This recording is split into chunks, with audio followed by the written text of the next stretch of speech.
Glória a Deus, glória a Jesus. Saúdo a todos na paz do Senhor Jesus. Irmãos, vamos dar continuidade na nossa meditação na Santa Palavra de Deus. Nós estamos meditando hoje no livro de 2 Coríntios, capítulo de número 4. Estamos fechando hoje, fazendo a leitura corrida das referências, tá certo? Tá? Mas antes eu quero avisar os irmãos mais uma vez em relação à máscara que eu estou usando, o porquê estou usando máscara. Os irmãos vê, perguntam, acham estranho, quer saber por quê. É porque estou fazendo uns procedimentos dentários, para simples correções. E nós estamos já encerrando até o final da semana, se Deus quiser, em nome do Senhor Jesus. E aí nós vamos estar já tirando a máscara, tá bom, irmãos? Tá certo? É só mais esses 3 dias que faltam para encerrar a semana. Eu creio que vai dar tudo certo. Vamos poder já começar o mês de julho, que se inicia a partir de domingo, dia 1º de julho, Eu creio que já vai ser possível estar já fazendo nossas gravações, já sem estar usando máscara, tá bom, irmãos? Tá certo? Então, este é o motivo. Mas vamos, então, à leitura da mensagem completa do capítulo número 4, E em seguida vamos fazer a leitura corrida nas referências, tá certo? Para nós fechar e amanhã já estarmos em um novo capítulo, tá certo? Aleluia, Pai, louvado seja Deus. Jesus Cristo é o único assunto do ministério de Paulo. Pelo que tendo este ministério, segundo a misericórdia que nos foi feita, não desfalecemos, antes rejeitamos as coisas que por vergonha se ocultam, não andando com astúcia nem falsificando a palavra de Deus. E assim nos recomendamos à consciência de todo homem na presença de Deus, pela manifestação da verdade. Mas se ainda o nosso evangelho está encoberto, para os que se perdem está encoberto, nos quais o Deus deste século cegou o vosso entendimento. Cegou os entendimentos dos incrédulos, para que não lhes resplandeça a luz do evangelho da glória de Cristo, que é a imagem de Deus. Porque não nos pregamos a nós mesmos, mas a Cristo Jesus, o Senhor, e nós mesmos somos vossos servos por amor de Jesus. Porque Deus, que disse que das trevas resplandece a luz, é quem resplandeceu em nossos corações para a glória de Deus na face de Jesus Cristo. Vamos repetir esse versículo que ficou meio embrafuscado aqui, Porque Deus que disse que das trevas resplandece a luz, é quem resplandeceu em nossos corações para a iluminação do conhecimento da glória de Deus na face de Jesus Cristo. Temos, porém, esse tesouro em vasos de barro, para que a excelência do poder seja de Deus e não de nós. Em tudo somos atribulados, mas não angustiados, perplexos, mas não desanimados, perseguidos, mas não desamparados, abatidos, mas não destruídos, trazendo sempre por toda parte a mortificação do Senhor Jesus no nosso corpo, para que a vida de Jesus se manifeste também em nossos corpos. E assim nós que vivemos, estamos sempre entregues à morte por amor de Jesus, para que a vida de Jesus se manifeste também em nossa carne mortal. De maneira que em nós opera a morte, mas em vós a vida. E temos, portanto, o mesmo espírito de fé, como está escrito: cri, por isso falei. Nós cremos, também por isso também falamos. Aleluia, Pai, louvado seja Deus. Vamos repetir. E temos, portanto, o mesmo espírito de fé, como está escrito, cri, por isso falei. Nós cremos também, por isso também falamos.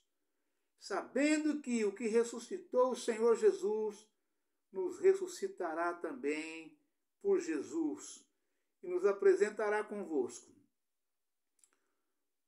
Porque tudo isso é por amor de vós, para que a graça, multiplicada por meio de muitos, torne abundante a ação de graça para a glória de Deus. Aleluia, Pai, louvado seja Deus. Glória a Jesus. Aleluia, Pai.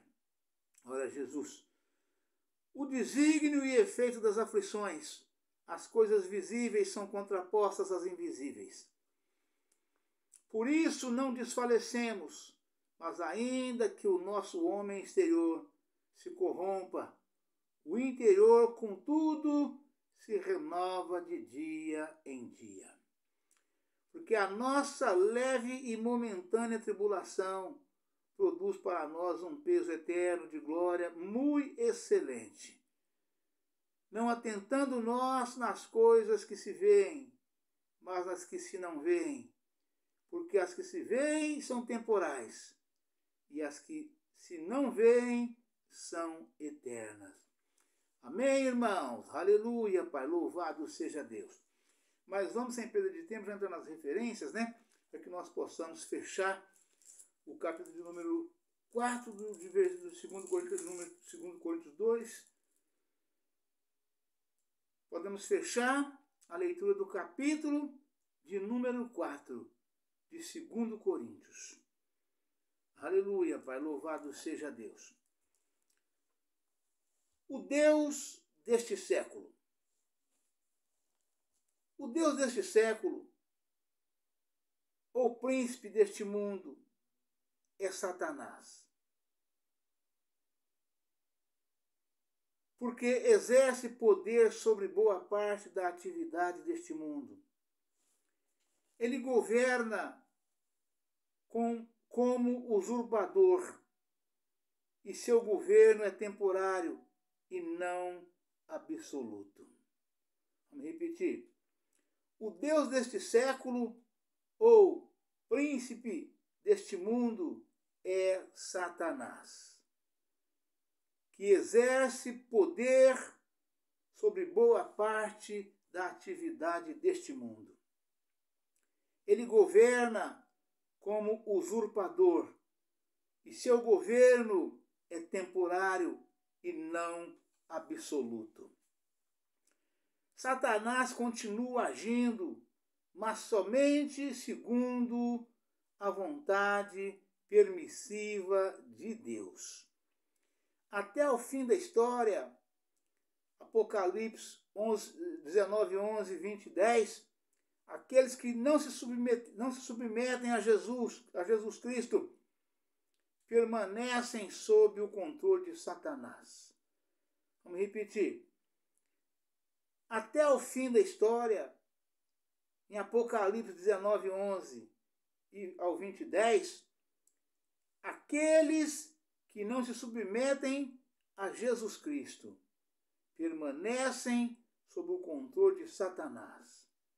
Este cega os olhos deles, a verdade e a glória do Evangelho, a fim de não serem salvos. A solução para esta trágica situação é neutralizar a atividade dele, mediante a intercessão e pregar o Evangelho no poder do Espírito Santo.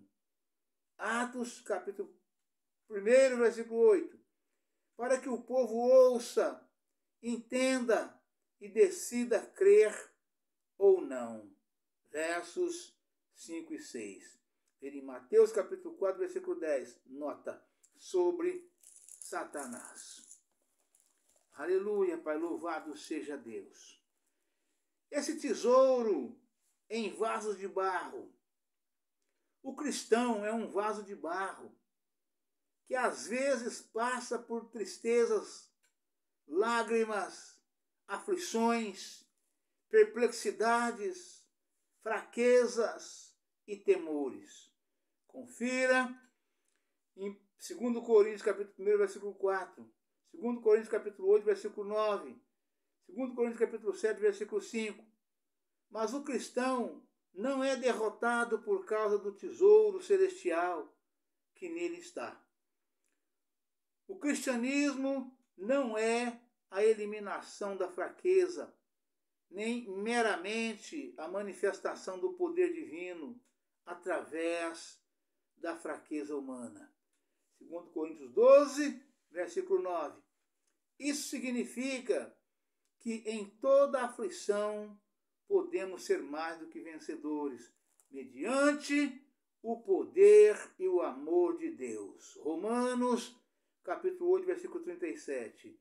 E que nossas fraquezas, aflições e sofrimentos nos tornam totalmente receptivos à graça abundante de Cristo e permitem que a sua vida seja manifesta em nossos corpos.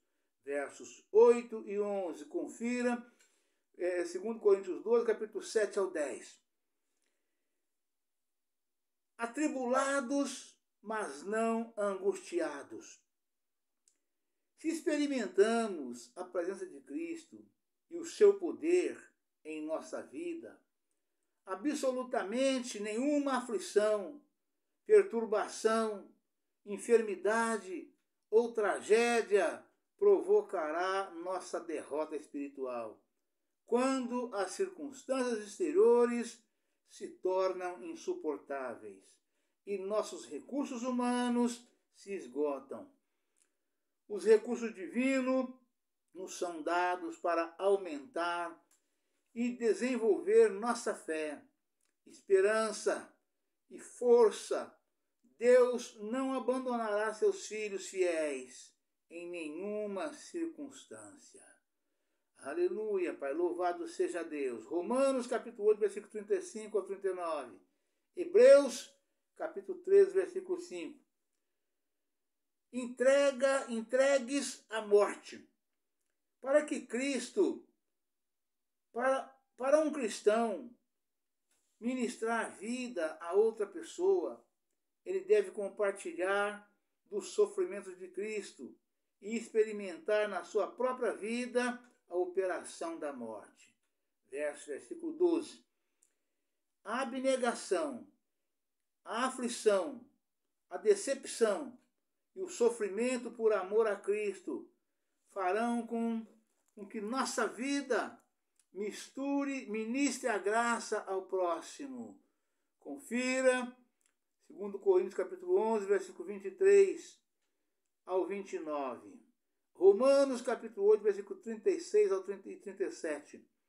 Filipenses capítulo 1, versículo 29. 1 Pedro capítulo 4, versículo 14. Jesus ensinou esse mesmo grande princípio do quebrantamento em João capítulo 12, versículo 24 e 25. Homem exterior e interior. O homem exterior é nosso corpo físico, sujeito à decadência e que vai caminhando para a morte por causa da mortalidade e aflições da vida. Aleluia, Pai. Vamos repetir esse versículo. Homem exterior e homem interior. O homem exterior é nosso corpo físico sujeito à decadência e que vai caminhando para a morte por causa da mortalidade e aflições da vida. Verso 17. O homem interior é o espírito humano, o nosso ser interior, que recebe a vida espiritual de Cristo.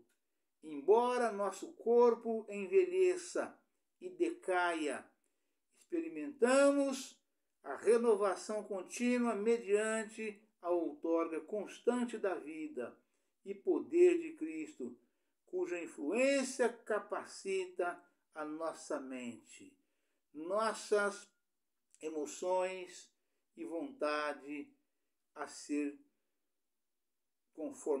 conformarem com a sua semelhança e propósito eterno. Aleluia, Pai, louvado seja Deus. Leve tribulação, peso eterno de glória. As aflições e as privações suportadas na vida dos que permanecem fiéis a Cristo são leves em comparação com a abundância de glória que temos em Cristo. Essa glória já está parcialmente presente, mas só no futuro será experimentada plenamente. Confira em Romanos capítulo 8, versículo 18. Quando alcançarmos a nossa herança no céu, poderemos dizer que as tribulações mais severas não eram nada em comparação com a glória do estado eterno. Não devemos, portanto, desesperar-nos, perder a esperança, nem deixar nossa fé diminuir em meio aos nossos problemas. Amém, irmãos? Aleluia, Pai. Louvado seja Deus. Aleluia, Pai. Deus abençoe a todos. Um forte abraço. Amanhã estaremos de volta com um novo vídeo, uma nova mensagem em nome do Senhor Jesus. Amém. Aleluia, Pai. Louvado seja Deus.